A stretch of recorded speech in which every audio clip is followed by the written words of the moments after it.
धुळ्यात बनावट विदेशी दारू कारखान्यावर छापा, एकाला अटक. धुळे शहरात एका पत्र्याच्या शेडमध्ये विदेशी बनावट दारू तयार करणारा कारखाना स्थानिक गुन्हे शाखेच्या पथकाने उद्ध्वस्त केला आहे.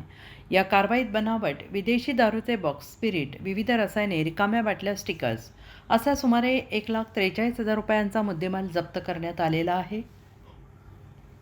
चाळीसगाव रोड पोलीस ठाण्याच्या हद्दीतील अंबिकानगर परिसरातील हॉटेल चंडिका यांच्या पाठीमागे एका पत्र्याच्या शेडमध्ये इम्पेरियल ब्ल्यू नावाने बनावट विदेशी दारू तयार करून विक्री केली जात असल्याची गोपनीय माहिती स्थानिक गुन्हे शाखेचे पोलीस निरीक्षक श्रीराम पवार यांना मिळाली. या माहितीच्या आधारे त्यांनी पथकासह छापा टाकून रवींद्र रमेश महाजन, राहणार दसरा मैदान, सहजीवन नगर, धुळे याला ताब्यात घेतले. तसेच बनावट दारूचा कारखाना उद्ध्वस्त करून स्पिरिट, विविध रसायने, रिकाम्या बाटल्या, स्टिकर्स असा सुमारे 1,43,000 रुपयांचा मुद्देमाल जप्त करण्यात आला आहे.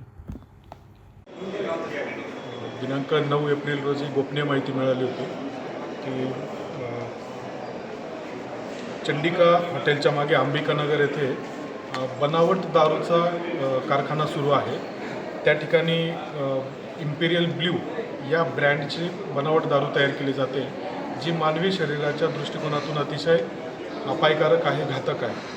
त्या अनुषंगाने मान्य पोलीस अधीक्षक श्री श्रीकांतजी देवरे सरांच्या मार्गदर्शनाखाली स्थानिक गुन्हे शाखेचे एक पथक तयार करण्यात आले. त्या पथकाने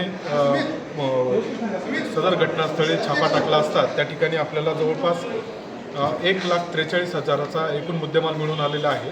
त्यामध्ये स्पिरिट, त्यानंतर बॉटल्स, त्याचे इम्पेरियल ब्ल्यू नाव असलेले त्याचे झाकण, अशी सर्व साधनसामग्री त्या ठिकाणी मिळून आलेली आहे. ती गुन्ह्याच्या तपासकामी ताब्यात घेऊन सदर गुन्ह्याच्या अनुषंगाने चाळीसगाव रोड पोलीस स्टेशन येथे गुन्हा दाखल केलेला आहे.